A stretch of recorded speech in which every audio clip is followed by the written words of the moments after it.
Hello, everyone. Good morning and welcome to Vishwa Talks. My name is Mani. I'd like to thank you all for attending today's event. For those of you who have not attended a Vishwa Talk before, here's a little bit about us. Vishwa Talks is an initiative by Vishwa.org. Vishwa.org is an online platform for everyday change makers and social champions.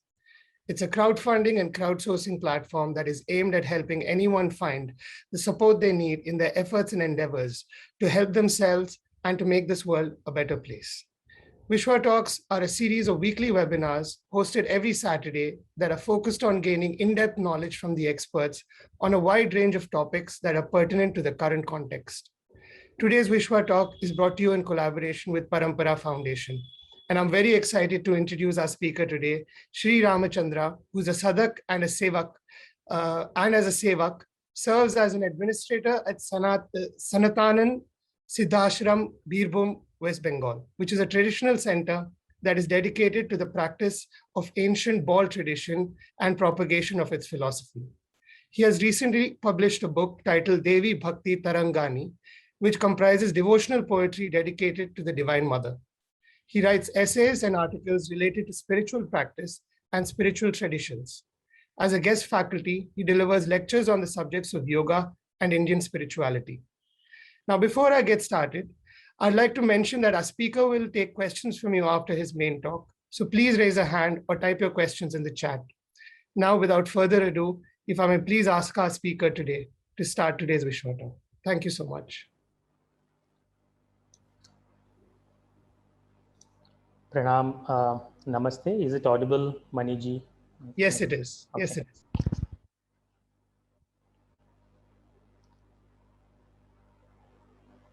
या देवी सर्वभूतेषु शक्तिरूपेण संस्थिता नमस्तस्यै नमस्तस्यै नमस्तस्यै नमो नमः सर्वमङ्गलमाङ्गल्ये शिवे सर्वार्थसाधिके शरण्ये त्र्यम्बके गौरी नारायणी नमोस्तुते.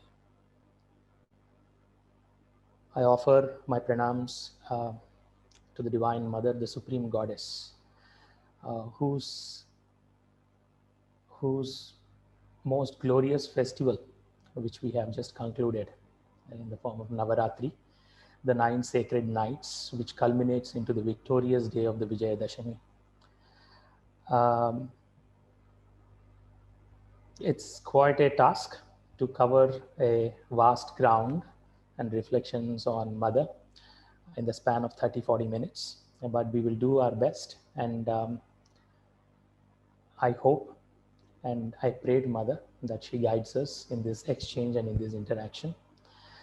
So first things first, I know in a brief video that is connected with the promotion of this talk, I have mentioned that my emphasis is to speak from the perspective of the practitioner.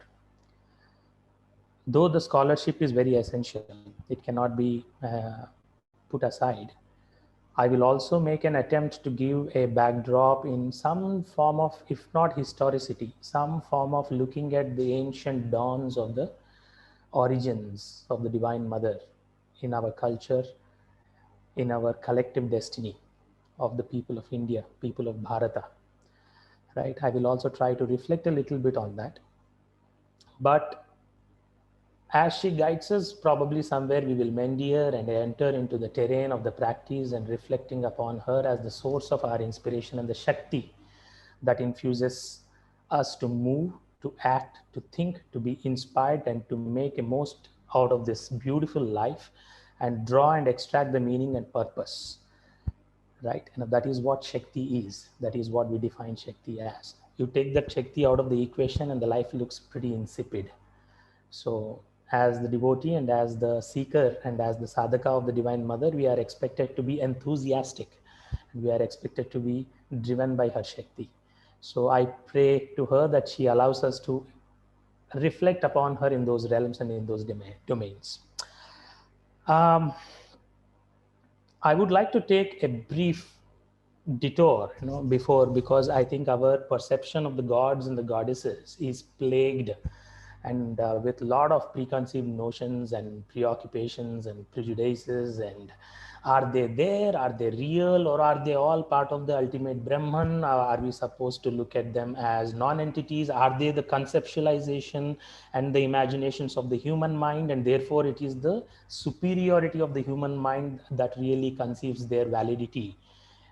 All these questions are, they are always going on in our heads, right? And to this, without me putting my words into it, I would like to go at the feet of the one of the greatest masters. At the turn of the 20th century, we had amidst us Sri Aurobindo, the great Maharishi, whom I call is the greatest bridge ever for the ancient dawns of India and the future and the destiny that we behold, which we are walking towards. So let me just read out a quick readout of what he considers about the gods and goddesses in that way. Just a moment.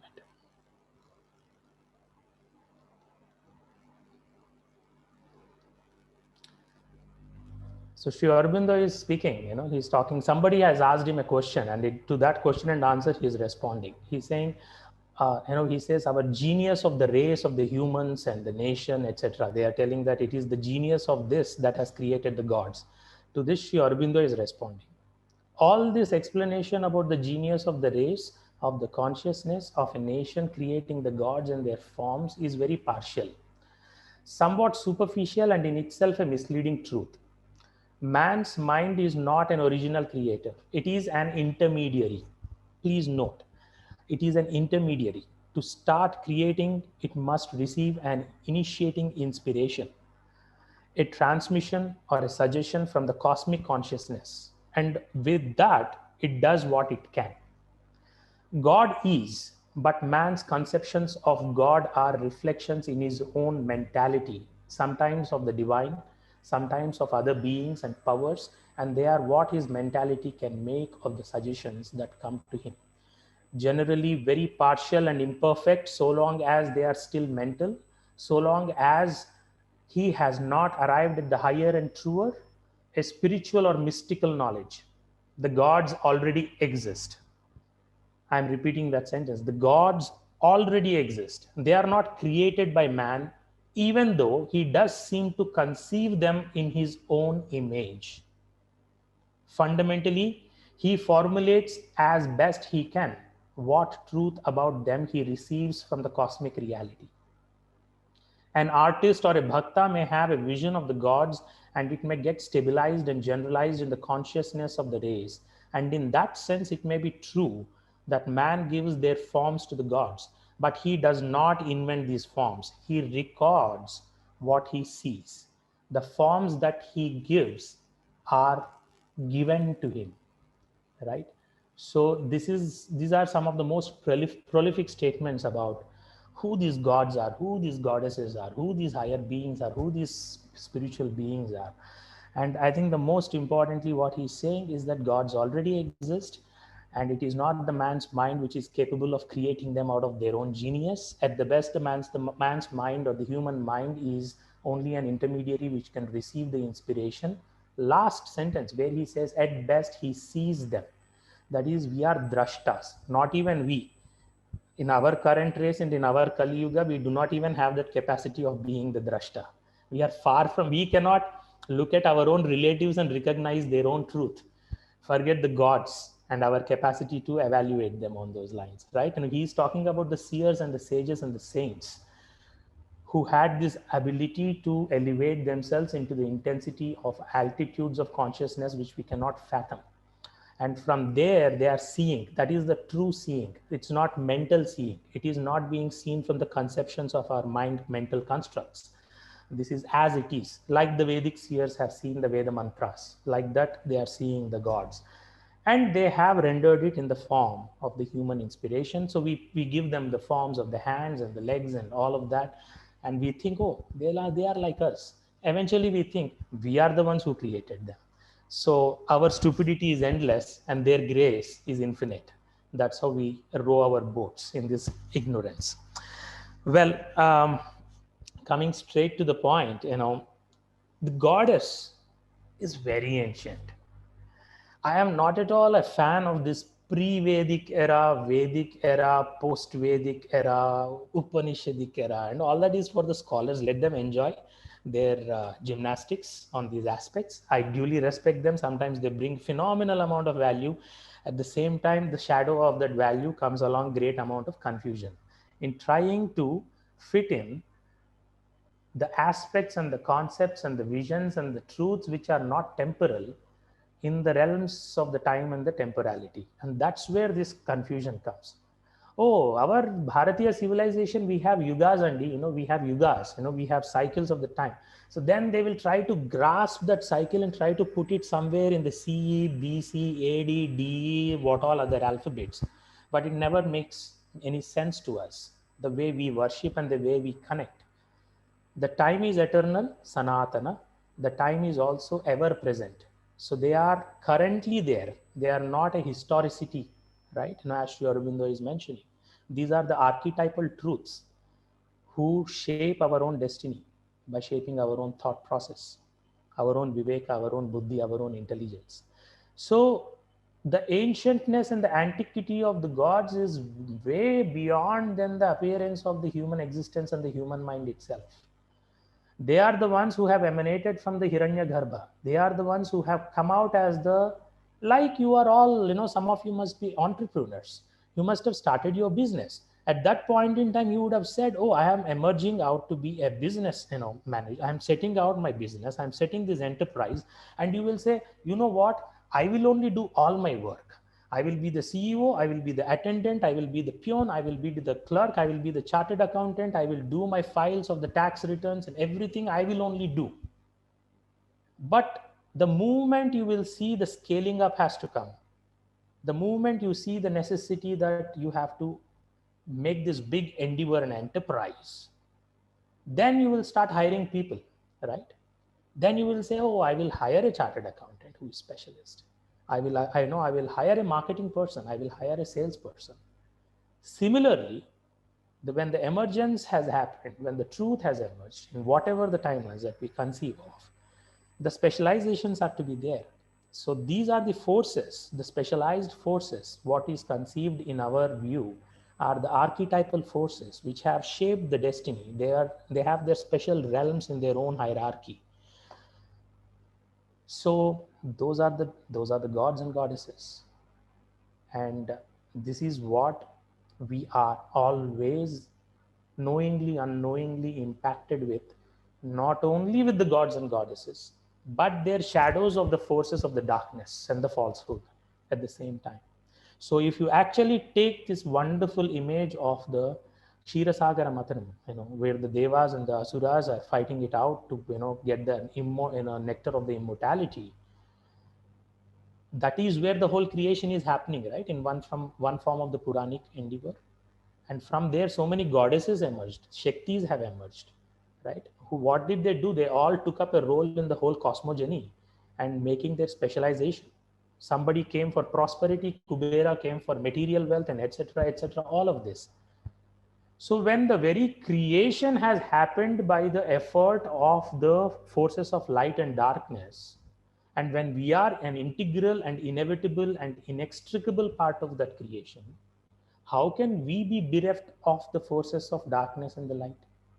Oh, we say, no, we are the enlightened and spiritual beings and we are moving towards the truth and we are not vulnerable to our own falsehood. No, on a day-to-day basis, we falter on a day-to-day basis. So that is the darkness, that is the shadow. So this is what churns us. That is the churn, the Ksheerasagara Mathanam, constantly that is going on.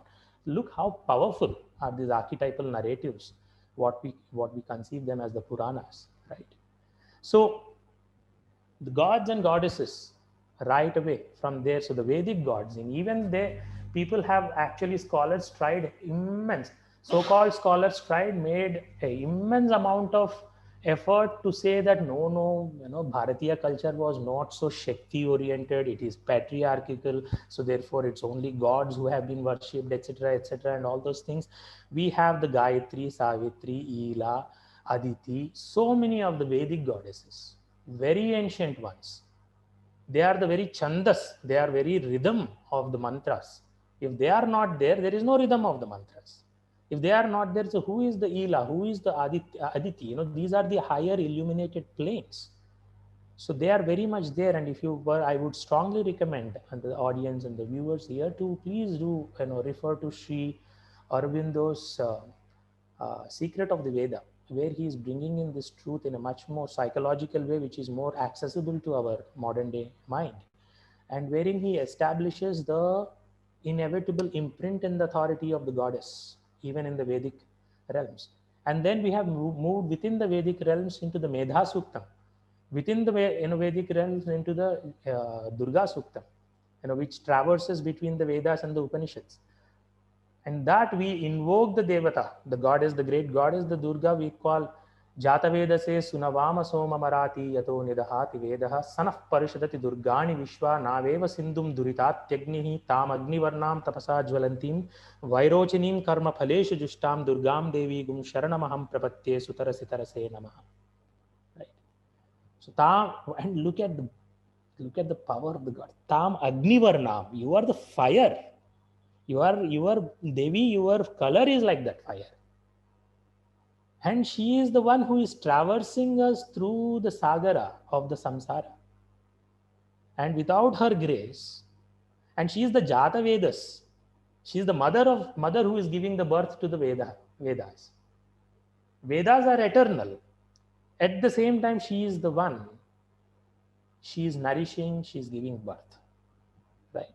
So this is the presence, the vast presence of the Devi of the Vedas and the Vedic realms and the Vedic view.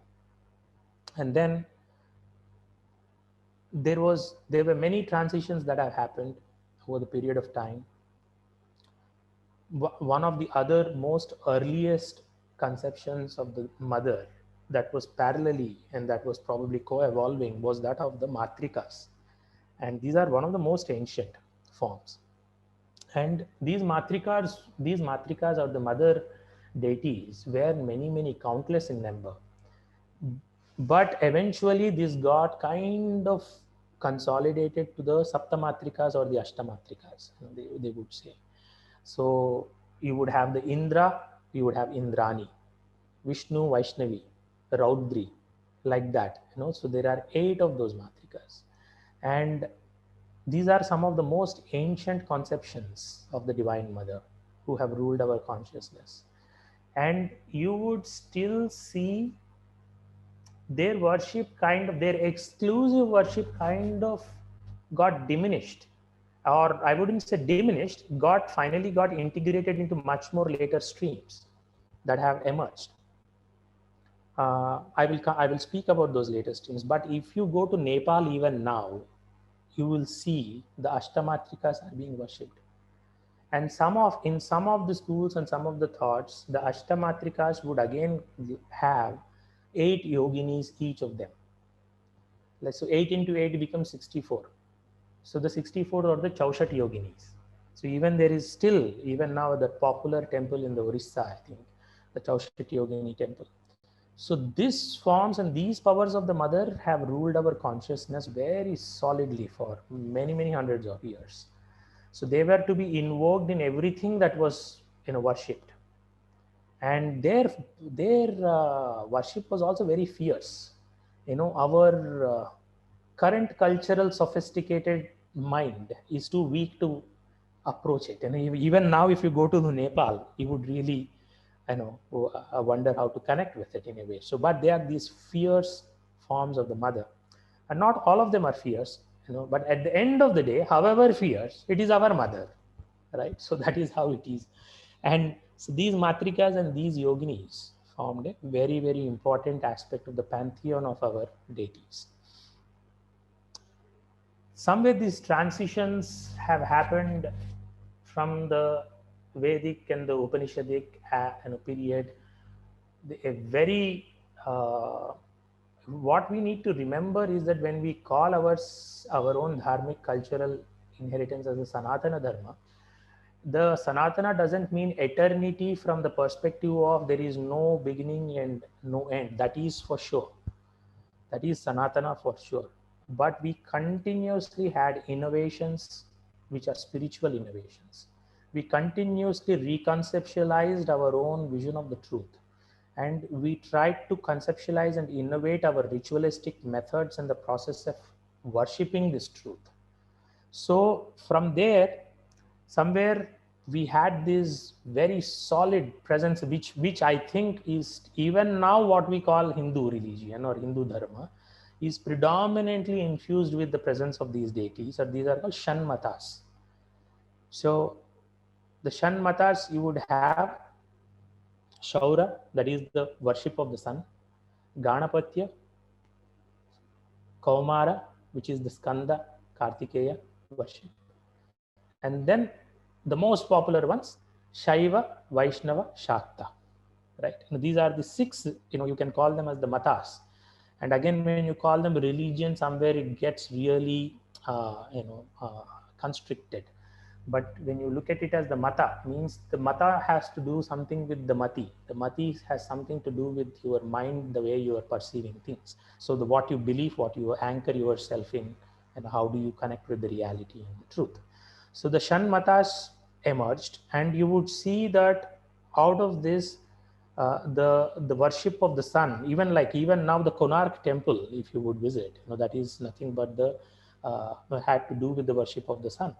And the Martanda temple in Multan, which is now not in India anymore, is the sun temple, right? So these ancient worships, they got integrated. All of them, the Ganapatya, which is the Ganapati, and the Kaumara, which is the Skanda, and the sun worship, the Shaura, all of them got integrated and subsumed into these other three major traditions of the Shaiva, Vaishnava, and the Shakta.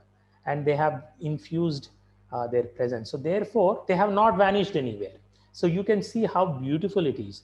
We have not innovated new cultures and new spiritual threads in order to obliterate our past. It was always to transcend and include and integrate and give a new path and new wave, right? And therefore, by doing this, we have never lost our connection with our roots. We are not uprooted and confused civilization. So I am not romanticizing that being deep rooted is always a great benefit, because being deep rooted means we also are inheriting and carrying forward the challenges and the limitations. But that's how we have been going on. That is the aspect of our civilization. So within this context, from the Shaiva Parampara, there was whole explosion of many shastras that came beyond the Vedas and beyond the Shrutis. We have the Agamas that emerged from the Shaiva Siddhanta. And the Agamas informed us how to worship in the temples, constructing the ritual spaces. And the ritual spaces were there even earlier. And there is a lot that was inherited even from the Vedic templates, but they gave the newer forms and the newer approaches. And so there were forms that were created for the worship for the householders and the kings. And then there were the forms for the ascetics who were disengaging from the society. So somewhere here between this, there is the whole path of the mantra marga, of the mantras, chanting the mantras, emerging. So all of this has come. So it is so there are broadly within the Shaiva tradition, I'm oversimplifying, but still to say there were Siddhantika methods and there were non-Siddhantika methods. And within this, the Siddhantika methods, even now when you go to the Panchabhuta Mahakshetrams of the Shaiva tradition, of even the Tamil Nadu, wherever you go, the Agamas that they follow, all of that comes from these Siddhantika traditions, and great masters, Srikantha and many of them, have come. And this was there, by the way, all across in the northern India. All of this was traversing from Kashmir. It was there across in the northern India. It was also in the eastern part of India. It came all the way to the down of the southern tip of India. Look at the interconnectedness of the sacred geography. When we are told, oh, you are Aryans, you are Dravidians, you both have your own world, that is ignorance, absolutely, to the core. Our interconnectedness on the sacred geography is just too strong and too profound. We are like those unseen roots of the great trees, where we are connected internally, that just because as a scholar you cannot see on the surface that both trees look separate, that it is your problem, it's not our problem, but we are connected with the roots. So the Siddhantika methods have this, and the non-Siddhantika methods have very strong the Tantropasana, where a certain forms of a newer methodologies of mantras. Like in the Vedic mantras, you would not come across so much the presence of the Bijaksharas. Aim, Reem, Kleem, right? Shreem. So there was a whole emergence and genesis of this school of worship and the methodology of the Tantropasana, of which even the Shakta traditions and the Shakti and the Devi was worshipped. Now, I would like to give you a glimpse by showing you two pictures. Uh, I would request the Vishwa team to put the image A for the audience right now.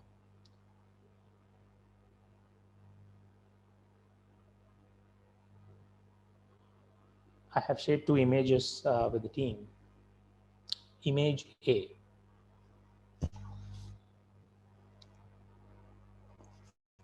So I don't know if this is visible enough, but don't worry, it's an overwhelming information. I'll simplify it for you. In the image here, what you are seeing is within the on the top there is only one single circle.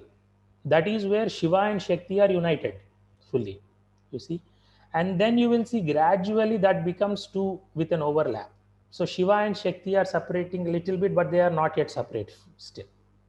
And then you are seeing there is a whole lot of layers of Sadashiva, Ishvara, Shuddha Vidya, and many. These are all technical, and this is coming from Kashmiri Shaiva Siddhanta. And what we can call them is just the ontology or the cosmology, how our reality is stacked. But if you were to go from the bottom up, in the bottom, you would see the five elements, right? The Pancha Mahabhutas. And then you will see the Shabda Sparsha Rupa Raso Gandha, the sound, the touch, the appearance, and the flavor and the order. So these are nothing but our senses. This is how we have formed. This is our reality. This is how we access our reality. Whether there is God or not, we might sit and debate. Whether there is devatas or not, we can sit. This at least we cannot sit and debate, right? This we know very much. We are living this reality. And this is how even the Samkhya system has worked this out, these tattvas. So the Pancha Mahabhutas and the Pancha Tanmatras, which is the senses, which are behind, which are the subtle senses. And then you have the Indriyas, which are the Karmendriyas and the Gnanendriyas, the functionality and the organs with which we access and the touch and perceive the data of the reality in the world, and we process our living.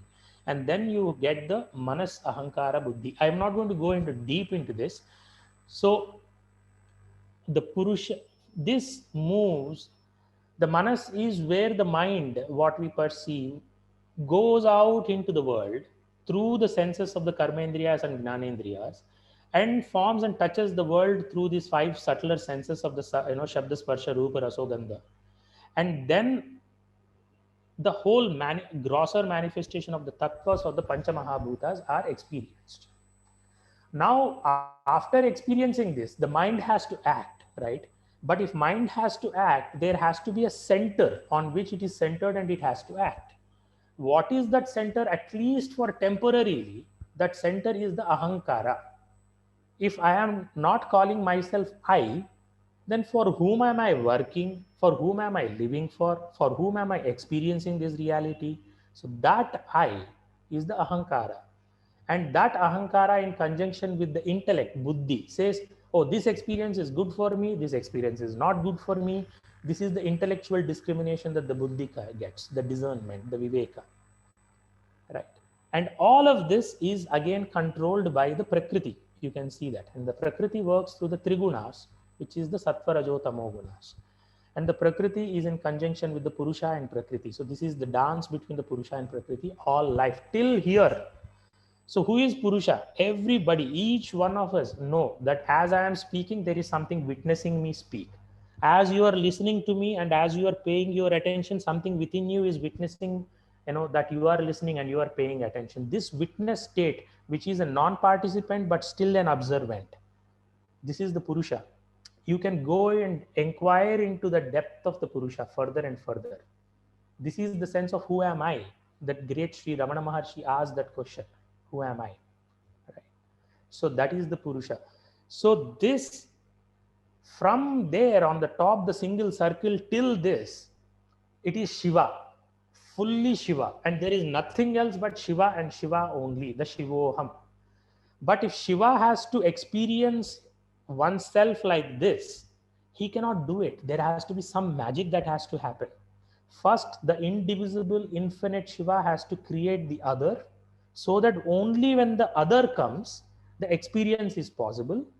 So, how can the indivisible, infinite Shiva be made into the other? That work, the supreme goddess, the Shakti, does, who is in Shiva, who is not separate from Shiva. This is the Advaita, Shakta Advaita, you can call. Right? There is inseparability between Shiva and Shakti, or the Shaiva Advaita. Right? There is no Shakti, no Shiva separate, but she is the one. She comes as the Ichha Shakti, Gnana Shakti, Kriya Shakti, and then she makes that magic possible. Infinite is turned into finite, imperceptible is turned into perceptible. Right? This is the genesis. So this looks so overwhelming. Oh my God, so much data and all of that. Let us take the next image, which will depict so beautifully what is this all about. So I request Vishwa team to put this. So all that what we have seen in that schematic diagrams, our genius ancient practitioners have just put it in this simple image. So Shiva wanted to experience himself. So the Shakti who is sitting on the lap of the Shiva is one with him, but yet separate. Now the whole of the manifest creation, Shiva is experiencing. Where is he experiencing? He is experiencing this manifest creation as his own reflection. Where is that reflection? If you see, there is a small mirror that Devi is holding in her left hand. If you pay attention to it, in that small mirror, Shiva is looking. So the one and infinite is now looking at the finite and the multitude of his manifestation in that mirror. But just imagine if Devi was not there, the mirror will fall and Shiva cannot experience.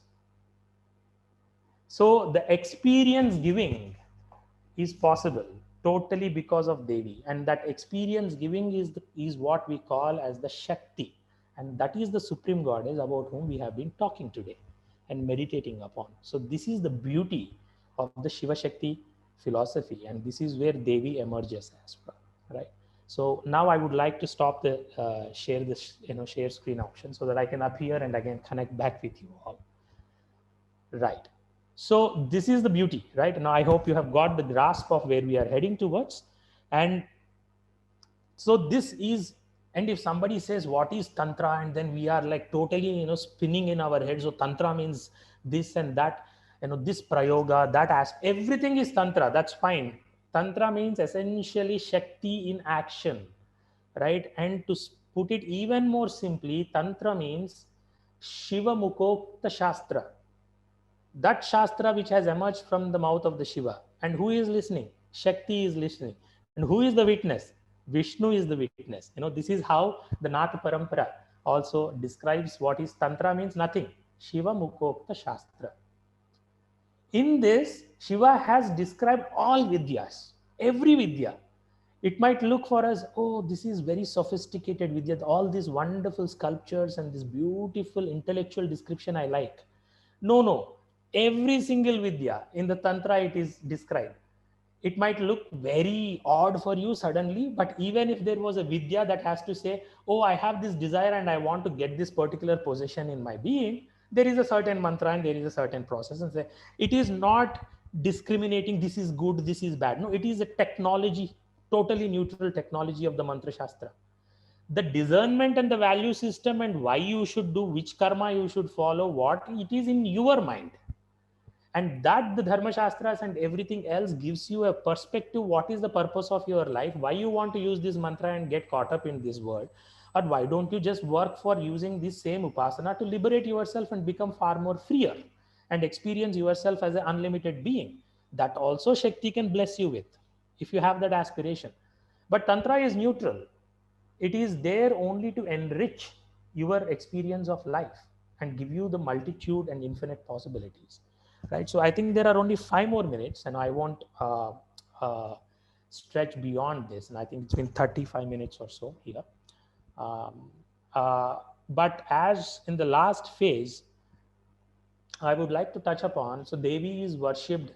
We have seen from the Vedic forms, we have seen from the Matrika forms, we have seen as the Shiva Shakti form, and she is also the Bhairavi of the Bhairava, of the Kashmira Shaiva Siddhanta. She is also the Dashamahavidyas, the Kali, Tara, Lalita Tripura Sundari, Chinnamasta, Bhagalamukhi, Matangi, Kamala, Bhairavi. Look at this. So this is not just Vidya, this is Mahavidya. So just Vidya means it's like we are studying kindergarten, first class, second class. We are doing that. Mahavidya means something more beyond. And of these three Mahavidyas are more or less the essence, which is Kali, Tara, and Sri Lalita Tripura Sundari. And even, for instance, Chinnamasta is there. If you know the iconography of Chinnamasta, which I'm not sharing here, but she has cut her head off, right? So look at the ability of a sadhaka has to reach to the level of a mind of certain intensity where there is a complete self-effacement of one's own ego. Only then one's connection with the grace of the divine Shakti is possible. That is the level of the upasana one has to do. That is how one has to experience the reality. And for that, we think, oh, we are all elitist religion. It's only for the certain, echelons of the community and this. No, the same Chinnamastika is our Hyderabad-based Ellamma, Renuka Ellamma, we call her. So even if you are not such a great Shastra-oriented person, still our culture has made the same power available to you at your thoughts and your culture and your reality that you are surrounded by. And you go and inquire what is happening in the Upasana of the Renuka Ellamma's Gudi in the temple, then you will know, right? And she is not just Ellamma, she is Renuka Ellamma, means Renuka Mata. Renuka is who? He is a Parashurama's mother. And you know that story of how Parashurama had to cut, his own mother's head. So that is Renuka Devi, right? Look at how beautiful the integration has happened. So this is integration. What other religions unfortunately are trying to gain their ground in a competitive space like this is appropriation, making unfortunately their deities also look like ours by putting our own attires and all of that. That's not going to work. So one has to understand the difference between the integration, inclusion, transcendence versus appropriation and mimicking and imitation to attract and conversions. So these things are not going to work anyhow. So that is the overall perspective of Dashamahavidyas, and each one of them delivers great siddhis depending upon your capability of upasana. So you are demanded to do certain sadhanas. At the same time, you can also be a simple devotee or a bhakta, have a bhakta or be in devotion of the Devi, right? How can you be? Let us just simply meditate on the Devi's three forms. This is the last final aspect I'm sharing with you. She is the warrior goddess, Durga, right? She has totally killed Mahishasura. And if you go to the Devi Mahatmyam and the Shaptashati, and out of the 12 chapters, 8 to 9 chapters are dedicated to the war. And out of that war, she emerged out so many powerful forms of the warrior goddess. And the Kalika comes over there, and the Chamunda comes over there, the Chandika comes over there. And they have been remaining in our cultural psyche for such a long time. And then when somebody is expected to read and do the Parayana, you are moving in that higher inspiration. You are moving into that high intensity for 9 days and vibrating from that and doing the Upasana of the Devi as a bhakta, right? So, but at the same time, she is also the mother, right? The divine mother. Look at the Kamakya, one of the most ancient kshetrams, which is the Yonipita, which is the womb. What is the womb? Womb is the most mystical space where we are taking a new birth altogether. And it is not just any birth. It is the birth where we are culminating our lifetimes of karma. what hand we are going to get, what legs we are going to get, how we are going to appear, what mind we are going to get, which family we are going to appear in, how much nourishment we are going to get in the mother's womb. So our mother, she takes care of us so much during the pregnancy. Eat well, sleep well, she rests, everything she does to the picture perfect perfection. That's so that we are born healthy. And she is in full control of this process. Even then, at the time of the birth, there is anxiety in the mother's heart. Oh my God, how is my child going to be born? Will the hands and legs be fine? Will everything will be fine? Despite taking care of herself in all these days. But the Jagadamba is not tensed. She knows the karma. So she has worked with the yoginis in the body to form our flesh, form our blood, form our organs, form our, so that we experience and clear our karma and have the karmic experience of this life in full. So that is the mother. That is the divine mother. That is the Yoni Pita. That's the reason we go to the Ma Kamakya and bow our head, saying that Mother, at your feet, all my karmas can be washed away. At your feet, you can give me the power to experience and completely beautifully live my life with all experiences of karma. Right? And this is what the Yoni Pitam stands for. And then she is a yogini and tapaswin. When the Daksha Prajapati's episode has happened and the Sati Devi has taken a plunge, and the Shiva, in the outrage of the Veerabhadra, comes and kills all the, even the gods are running helter skelter, and the Daksha Prajapati is beheaded, and he is moving with certain force. It is the Vishnu who comes and cuts the Devi's body into the pieces, and all those form the Shakti Pitas across Bangladesh, Afghanistan, Pakistan occupied Kashmir. Everywhere we have these Shakti Pitas, even the Hinglaj in the western frontier. This is the sacred geography. This is the Bharatakanda. And not apart from that, the Kamakya, we have our own Shakti Pitas in the Jogulamba here in Karnool, right? So we have Shakti Pitas in Sri Lanka. So like the Shaivas had their own, the lingas and the Panchabhuta lingas and the Jwala lingas and the Jyotir lingas and all of them. And like the Vaishnava Sampradayas have the, their own. So everywhere we created the sacred geography. Everywhere. Devi we worship, we created sacred geography. Vishnu we worship, we created sacred geography across length and breadth of the country. And we pray to all the rivers who are the devatas, again the Devis. Gangecha Yamunecha, Godavari, Saraswati, Narmade, Kaveri, Jalesmin Sannidham Kuru. With your presence and being sitting beside you, O divine mothers of the Tirtha Sthalas, we are praying to our gods, goddesses, rishis, and the Pitrus, so that we fulfill our karmas.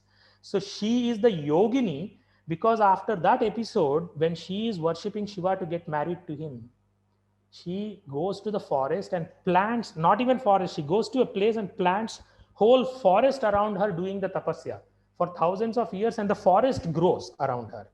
Then the Narada comes and tells, you are trying to marry that beggar, he is not worth it, why are you doing so much tapasya? She is not listening.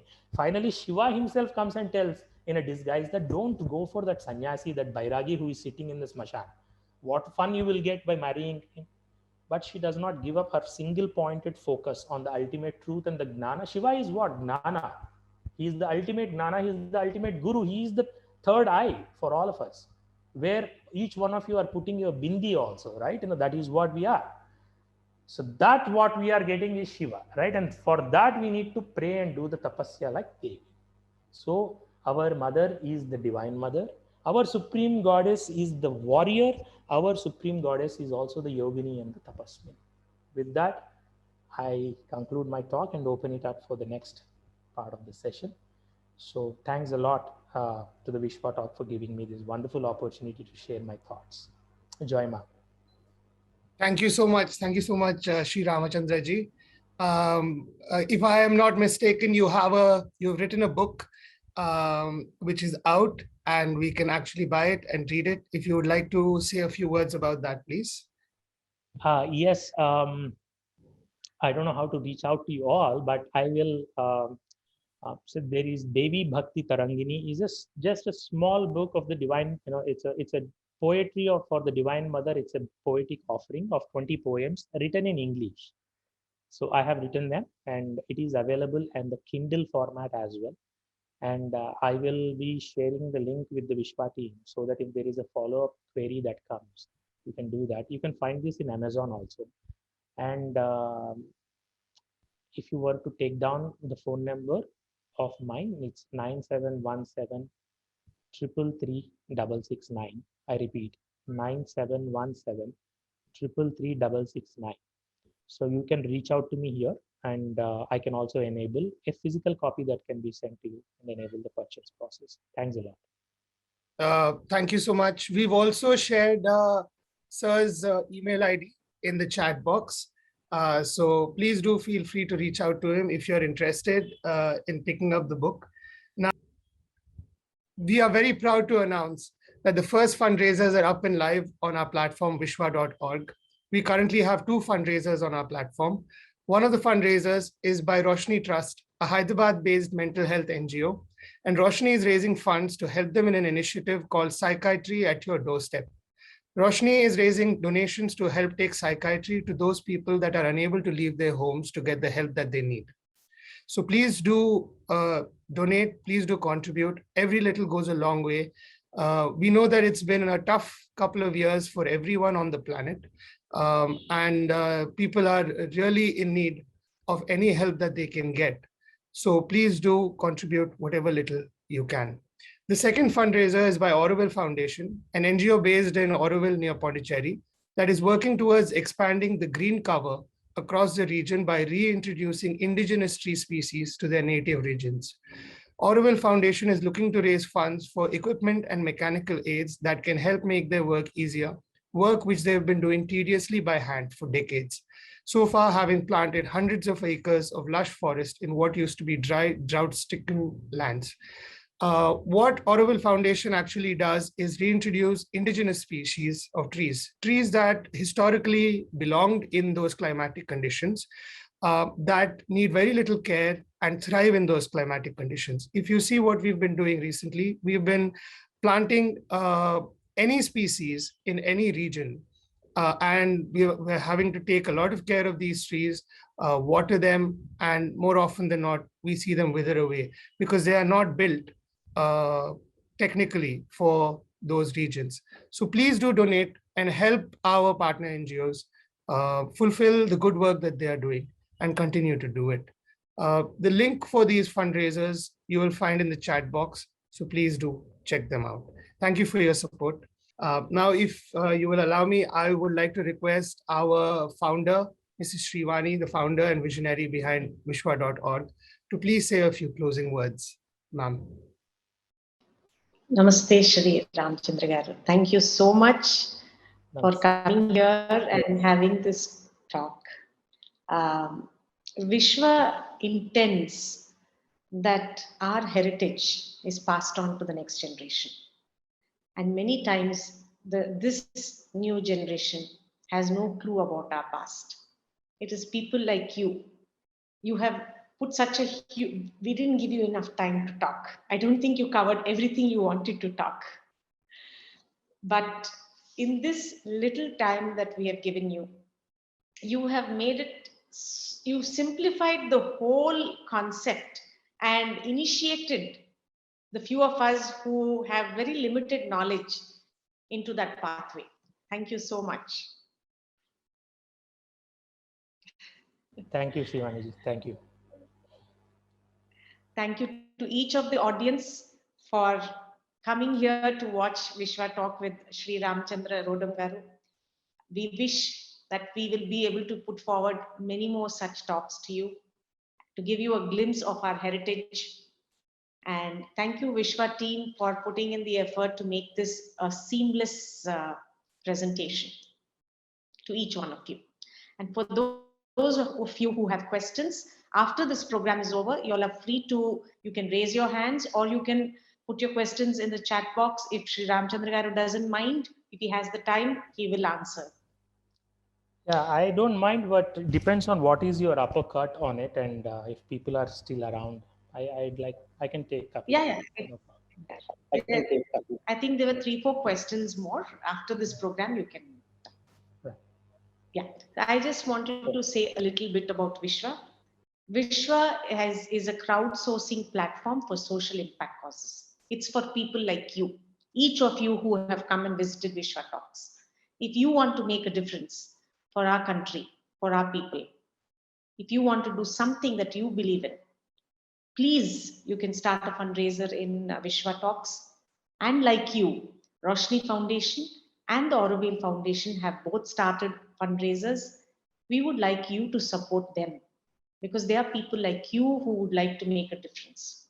Today, Roshni has started Wheels of Change, which is the van to the different areas in Hyderabad and Secunderabad and going and meeting people. In a month, they're making at least 40 trips and they have started it this month.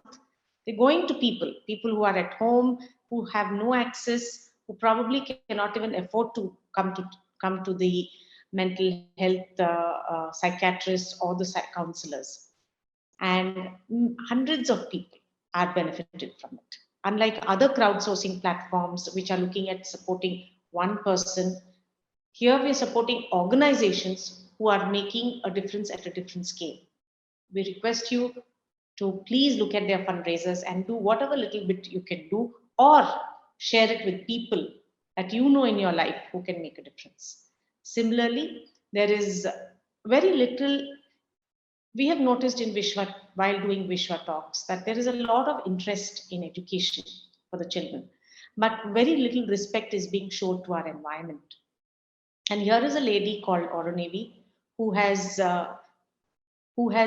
put in 15 years of her life and made a barren land in our country at Auroville, 40 acres of land, which was totally barren, into a lush green forest where she's picked up native trees. And for 15 years, they have used their own hands to dig up the earth to plant hundreds of trees. Today, they are looking out for an excavator to help them speeden up their work.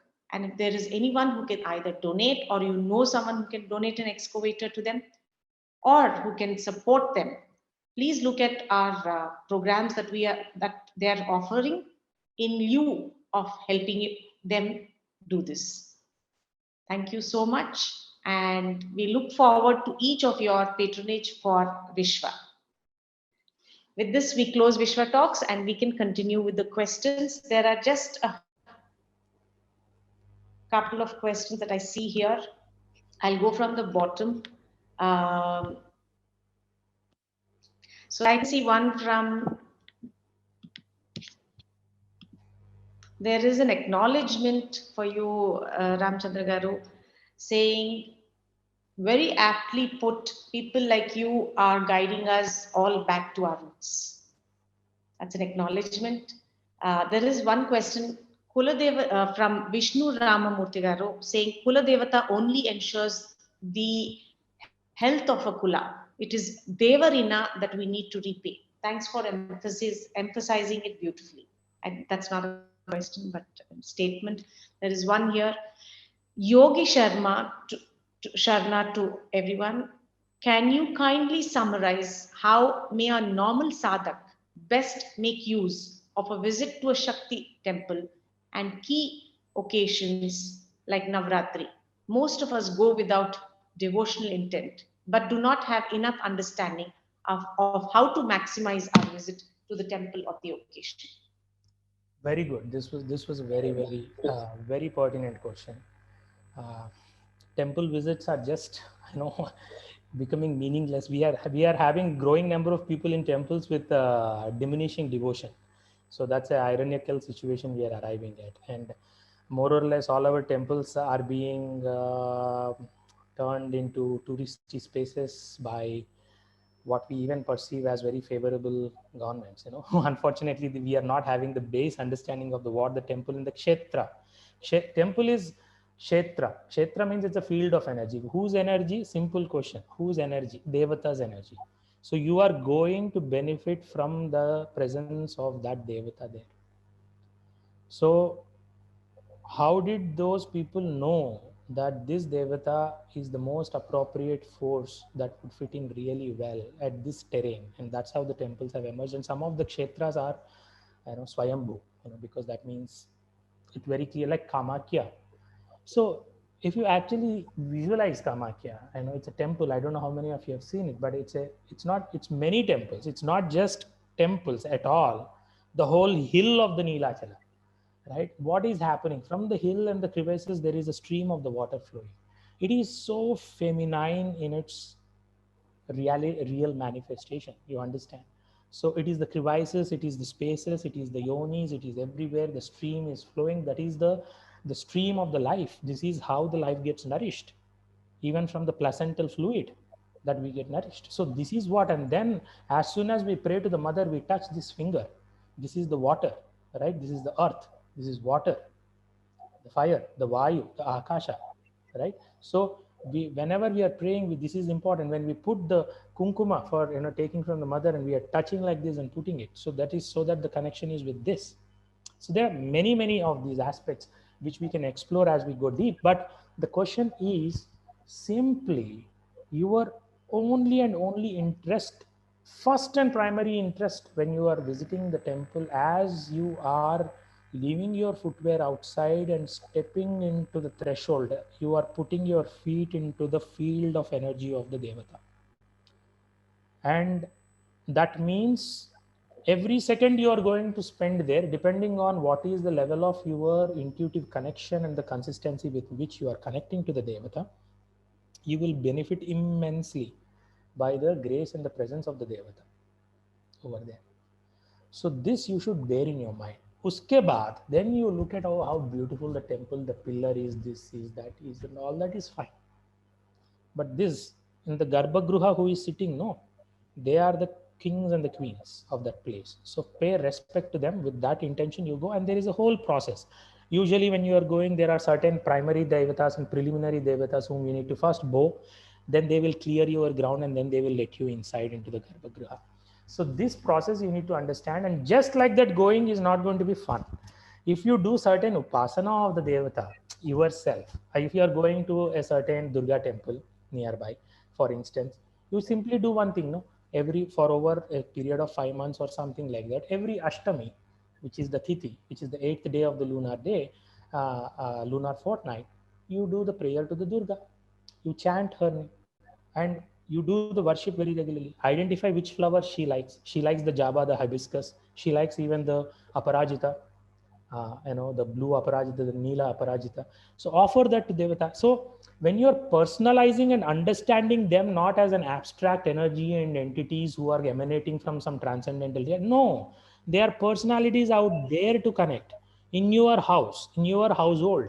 And you might find the Shakti in them in your household depending on how regularly you are doing Upasana. And you sit and not respect them. Why should they be there in the house, right?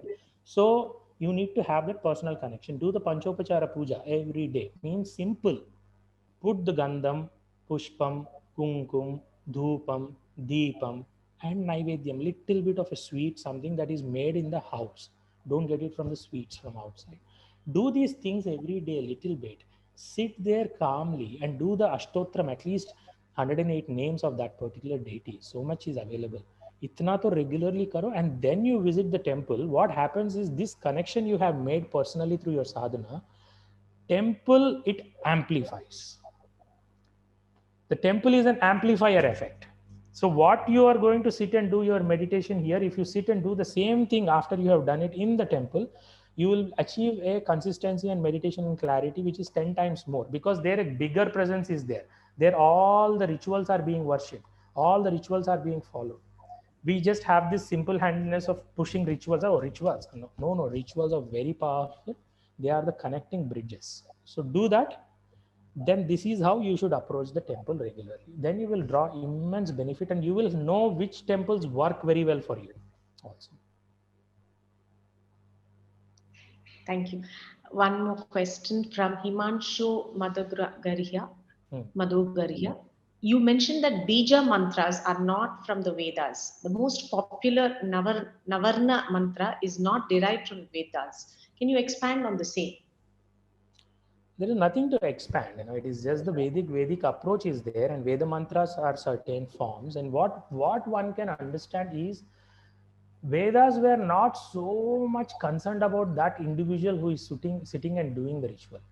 Every individual is sitting and doing the ritual in the Vedas. Usually they are praying to, they are simply saying there is a simple phrase.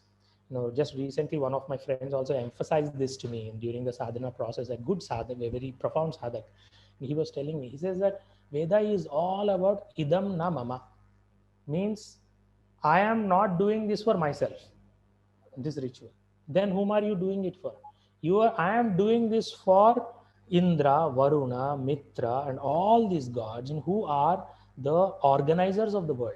If and only to make them pleasing them, I'm doing this. If they are happy, automatically not only me, my whole society and system is happy.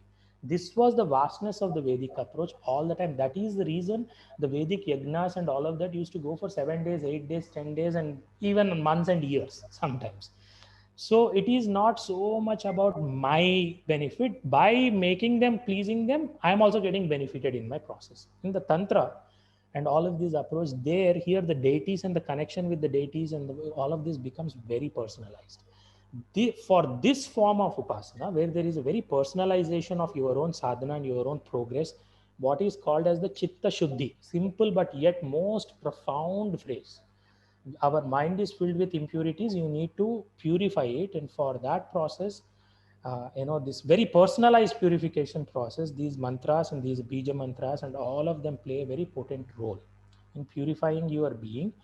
And not only that, simply telling, in this case there is no difference between the mantra and the devata. The devata form is there, which is the gross form.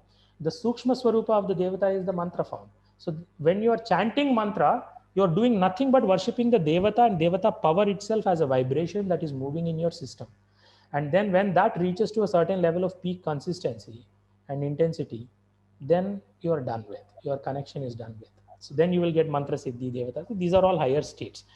But all said and done, this is what it is. This is the tantric approach, that is the Vedic approach. So the tantra mantras are having a certain objective of elevating you individually and strengthening your connection with the devata for your own benefit of your progress. Whereas the Veda mantras are very, very vast in nature. So even in tantra mantras, again you use idam namama. It all depends. There is, because there is a lot of inheritance from the Vedic philosophy into tantra as well.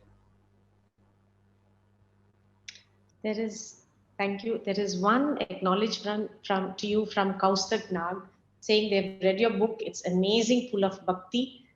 I strongly suggest it. Then we have the last 3 messages. And from Vamshi Cholati, Anna, you mentioned how shadow is a part of us along with light. In connection to that, how much should I push myself with respect to one's limitations and yet not be frustrated with one's own lapses? How to strike a balance between pushing oneself and letting things be? See, this pushing oneself is not so much needed. What is needed is your sincere commitment and consistency in your practice. There is nothing by pushing, you cannot get rid of your shadow. Shadow has come even before you have taken a conscious choice to take birth. That these are your karmas, right? And you did not ask, these karmas you will work out and these karmas you will not. That has been put into your destiny to work this prarabdha, in this life. So there is no choice about that. What you need to do is, if you are practicing a certain sadhana, you continue to practice it sincerely. Gradually you will see the transformations, not necessarily getting rid of the darkness and the shadows, but developing the light of intelligence in your mind to not get drawn into the vortex of your emotions and react to your circumstances in a negative way. And that is enough harmony for you. Karma to जीना ही पड़ेगा. That has been prarabdha. कोई escape ही नहीं है तुम्हारे लिए. So there is no way out of this. Unless you are some great transcendental. Even Sri Ramakrishna and everybody took karma. Even Sri Ramana Maharshi, who has identified with the ultimate reality of the tattva, of the self, has taken certain karma. So we are nobody. We just simply do practice. Get up and do practice like taking bath. You do it more and then it's over. It will take care. There's one question from Janvi. Sir, you said something about I'm Cream, Shreem, B mantras.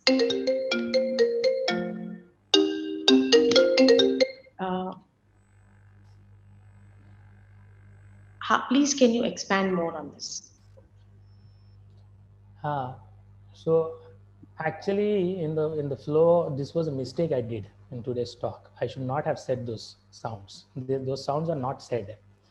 And I even request, if at all feasible, for Vishwa Talks to edit that part out when you're finally publishing.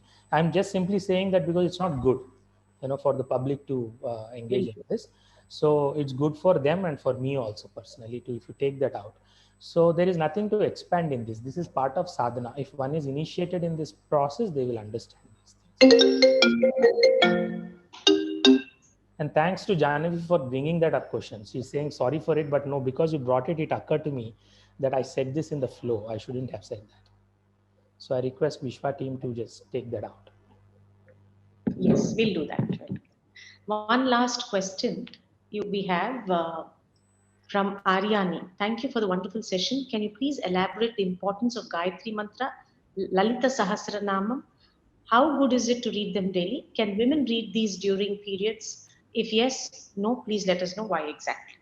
So Gayatri Mantra is a very complex question that you have asked. There are too many opinions about it. There are too many ways about it. Gayatri Mantra is a superbly potential mantra. In fact, I can just simply say our entire ancient civilization was built on this mantra. And Gayatri Upasana needs a certain form of lifestyle. You need to do Swayam Pakam. You need to cook your own food and do Gayatri Mantra. Go and eat puchka and pani puri in the nearby stall is not going to work. It is a mantra that has emerged within the Vedic system and the Shaucha Parampara and the ritualistic level of quality of life that you need to live. Either you are eating food in the hands of your wife or your mother or Swayam Pakam. This is what you do. And certain Agni fire rituals you need to follow. ये सब करेंगे, then Gayatri Mantra becomes meaningful. I will leave it because that's not my integral part of my sadhana practice.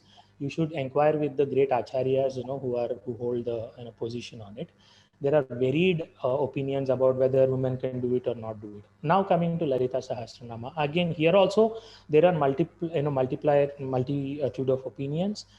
From the Shastric perspective, there is a clear restriction on who can do Lalita Sahasranama, who cannot do, because Lalita Sahasranama is also a mantric form essentially. But all said and done, every household nowadays, more or less, all our mothers and everybody sit together and do it for them. So it means it's okay. Why do it? It's just do it out of devotion. You just go ahead and do it out of devotion. And so I don't think, I'm not going to encourage saying that, oh, everybody can do it. But currently this practice is prevalent. So do it out of your devotion and Devi will show you the way. But there are other stotras of the Devi which do not require such initiations. There is probably the Trishati of the Lalita that can also be taken up. I'm not sure, that you should double check, sometimes. So there are certain stotras that you can take up. What I would always recommend is simply take 108 names of the Devatas. Ashtotra Shatanamavali. So that you practice, that will work better.